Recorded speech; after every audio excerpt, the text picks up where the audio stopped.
تو چلیے بغیر کسی دیر کے سیدھا مدعے پر آتے ہیں۔ انسانی جسم کے اندر چھپے ہوئے ان چھوٹے چھوٹے مگر نہایت پیچیدہ ایکو سسٹمز کی اس مائکروسکوپک سفاری میں آپ کا استقبال ہے۔ آج کی اس گفتگو میں ہم ایک ایسے خاموش حملہ آور کا جائزہ لینے والے ہیں جو اپنا کام بالکل چپ چاپ کرتا ہے۔ تو چلیے اس کی مکمل کہانی کے اندر چلتے ہیں۔ لیکن اپنا یہ سفر شروع کرنے سے پہلے ذرا اس عجیب و غریب سوال پر تو غور کریں۔ ایسی کون سی چیز ہے جس کی لمبائی صرف 15 ملی میٹر ہے، جس کے پاس ایک مخصوص قسم کا سر یعنی اسکولیکٹس ہے، اور جو ہماری چھوٹی آنت میں رہنا اپنا پسندیدہ مشغلہ مانتی ہے؟ یقین مانیے یہ کوئی عام مہمان نہیں ہے۔ آگے بڑھنے سے پہلے تھوڑا سا ذکر سیسٹوڈز یعنی ٹیپ ورمز کی اس دلچسپ دنیا کا کرتے ہیں جس کا یہ حصہ ہیں۔ دیکھیے، سب سے اہم بات جو یہاں سمجھنے والی ہے وہ یہ ہے کہ سیسٹوڈز دراصل ملٹی سیلولر طفیلی کیڑے یا ٹیپ ورمز ہیں۔ ان کے جسم خلیوں اور مختلف حصوں میں تقسیم ہوتے ہیں۔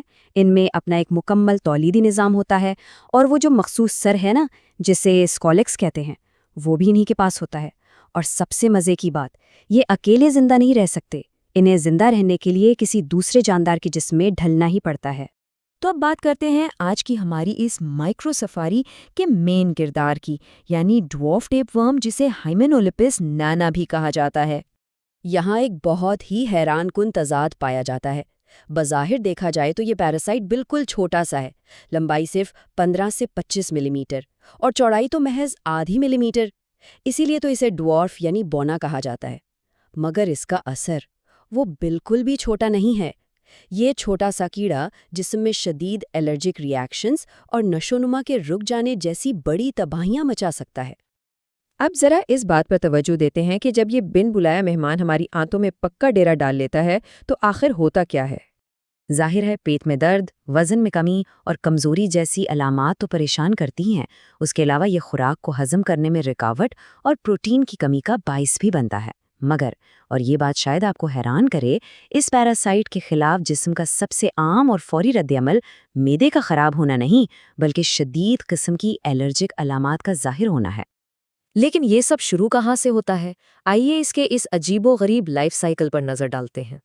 اس کا ارتقائی سفر واقعی بہت عجیب ہے۔ یہ آلودہ سطحوں، خوراک، پانی یا یہاں تک کہ کیڑے مکوڑوں کے ذریعے باہر سے سیدھا انسان کے نظام انہضام یعنی ڈائجسٹو ٹریکٹ میں گھس جاتا ہے۔ باہر کے ماحول سے شروع ہو کر یہ انڈے کسی نہ کسی طرح ہمارے اندر تک پہنچ ہی جاتے ہیں۔ یہ پورا عمل بہت تیزی سے ہوتا ہے۔ پہلا قدم انڈوں کا جسم میں داخل ہونا، پھر یہ آنتوں کے اندرونی حصے یعنی ویلس میں ہیچ ہوتے ہیں اور سسٹر کوئڈز میں تبدیل ہو جاتے ہیں، اور پھر دیکھتے ہی دیکھتے چھوٹی آنت کے آخری حصے میں یہ اپنے مخصوص سر اسی اسکولیکس کی مدد سے آنت کی دیوار کے ساتھ پوری طرح چپک جاتے ہیں۔ یہاں ہمیں ایک لمحے کے لیے رکنا ہوگا، کیونکہ اب جو بات ہم جاننے والے ہیں وہ حیران کن ہونے کے ساتھ ساتھ تھوڑی خوفناک بھی ہے۔ انٹرنل آٹو انفیکشن، اس کا مطلب یہ ہے کہ ان کیڑوں کے ایمبریوز کو اپنا سائیکل پورا کرنے کے لیے باہر کی دنیا میں جانے کی ضرورت ہی نہیں۔ وہ آنت کے اندر ہی انڈوں سے نکلتے ہیں، واپس دیواروں میں گھستے ہیں، اور یہ سلسلہ خود بخود اندر ہی چلتا رہتا ہے۔ بقا کی یہ ترکیب بالکل انبلیویبل ہے۔ تو آخر اس چھوٹے سے مجرم کو پکڑا کیسے جائے؟ چلیے لیب کی طرف چلتے ہیں اور دیکھتے ہیں کہ یہ میڈیکل ڈیٹیکٹیو ورک کیسے ہوتا ہے۔ ظاہر ہے ایک بالغ ہیمینولیپس نانا صرف 4 سے 6 ہفتے تک ہی زندہ رہتا ہے۔ تو پھر لیب ٹیکنیشینز کیا کرتے ہیں؟ وہ مائکروسکوپ کے ذریعے فضلہ کے نمونوں میں ان خاص قسم کے انڈوں کو تلاش کرتے ہیں۔ یہ چھوٹے سے تقریباً گول شیپ والے انڈے ہی تشخیص کو کنفرم کرنے کا سب سے بڑا ثبوت ہوتے ہیں۔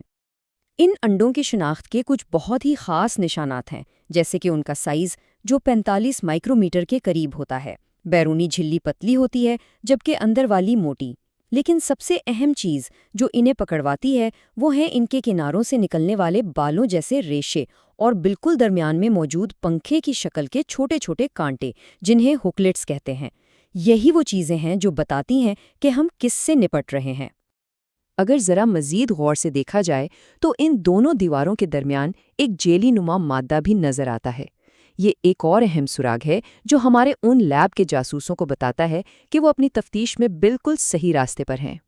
تو اس ساری گفتگو کے بعد میں آپ کو ایک سوچنے والے سوال کے ساتھ یہاں چھوڑے جا رہا ہوں۔ ذرا تصور کریں، ایک ایسی چیز جو خود بخود ایک بند لوپ میں اپنے آپ کو ملٹیپلائی کر سکتی ہو اور جسے ایسا کرنے کے لیے جسم سے باہر جانے کی ضرورت بھی نہ ہو۔